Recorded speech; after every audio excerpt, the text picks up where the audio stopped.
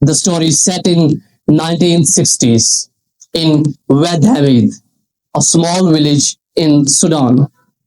So let's summarize this fictitious novel, Season of the Migration to the North.